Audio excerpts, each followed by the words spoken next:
नारद की समस्या। एक बार देवर्षि नारद अपने पिता ब्रह्मा जी के सामने नारायण नारायण का जप करते हुए उपस्थित हुए और पूज्य पिताजी को दंडवत प्रणाम किया। नारद जी को सामने देख ब्रह्मा जी ने पूछा, नारद, आज कैसे आना हुआ? तुम्हारे मुख के भाव कुछ कह रहे हैं। कोई विशेष प्रयोजन है अथवा कोई नई समस्या? नारद जी ने उत्तर देते हुए कहा, पिताश्री, ऐसा कोई विशेष प्रयोजन तो नहीं है।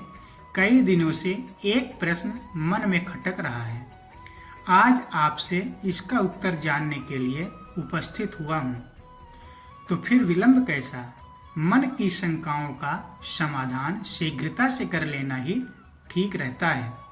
इसीलिए निसंकोच अपना प्रश्न पूछो। ब्रह्मा जी ने कहा, पिताश्री, आप सारे सृष्टि के परम पिता हैं। देवता और दानव आपकी ही संतान हैं।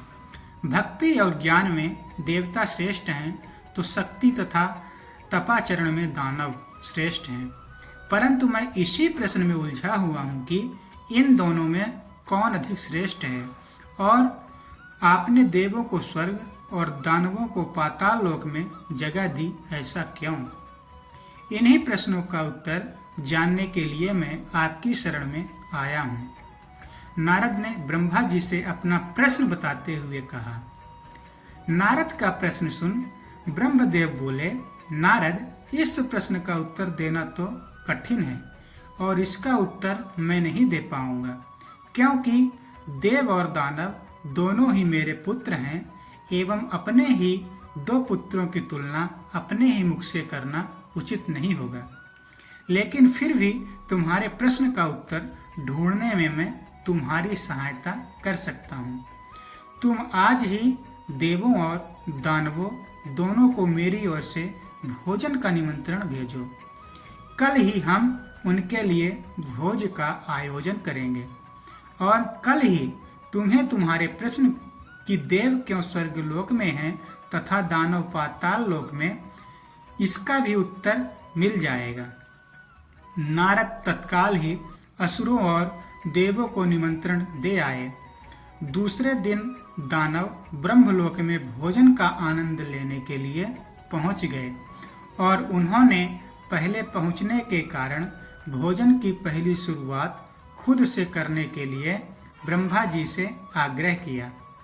भोजन की थालियां परोसी गईं। दानव भोजन करने के लिए बैठे।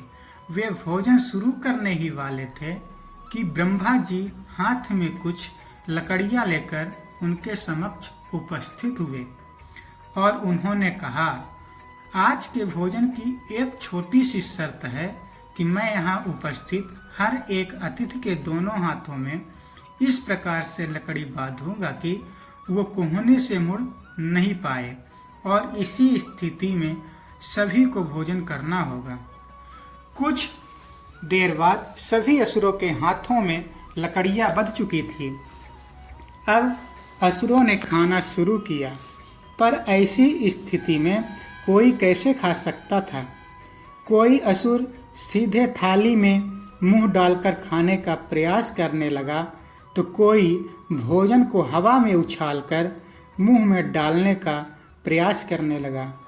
दानवों की ऐसी स्थिति देखकर नारद जी अपनी हंसी नहीं रोक पाए।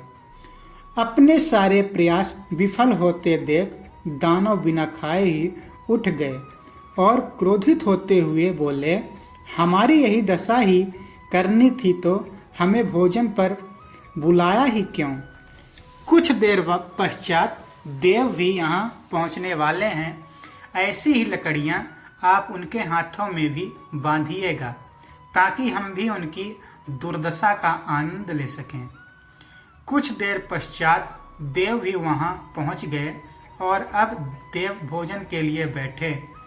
देवों को भोजन मंत्र पढ़ते ही ब्रह्मा जी ने सभी के हाथों में लकड़ियां बांधी और भोजन की शर्त भी रखी। हाथों में लकड़ियां बंधने पर भी देव शांत रहे। वे समझ चुके थे कि खुद अपने हाथ से भोजन करना संभव नहीं है, अतः वे थोड़ा आगे खिसक गए और थाली से अन्न उठा सामने वाले को खिलाकर भोजन आरंभ किया। बड़े ही स्नेह के साथ वे एक दूसरे को खिला रहे थे और भोजन का आनंद ले रहे थे। उन्होंने भोजन का भरपूर स्वाद लिया, साथ ही दूसरों के प्रति अपना स्नेह और सम्मान जाहिर किया। यह कल्पना हमें क्यों नहीं सूझी? इसी विचार के साथ दानव बहुत दुखी होने लगे। नारद जी यह देखकर मुस्कुरा रहे थे। नारद जी ने ब्रह्मा जी से कहा, पिताश्री, आपकी लीला अपरंपार है।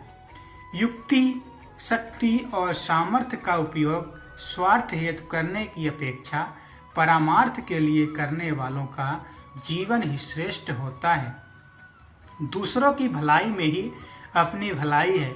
यह आपने सप्रमाण दिखा दिया और मुझे अपने प्रश्नों का उत्तर मिल गया है। ब्रह्मा जी को सबने प्रणाम किया और वहाँ से विदा ले। मित्रों, हमें यह जीवन सिर्फ अपने ही स्वार्थ के लिए नहीं मिला है। यदि हम इसका उपयोग परोपकार के कार्यों के लिए करते हैं तो निश्चित रूप से हमें इसी जीवन में स्वर्ग की प्राप्ति होगी।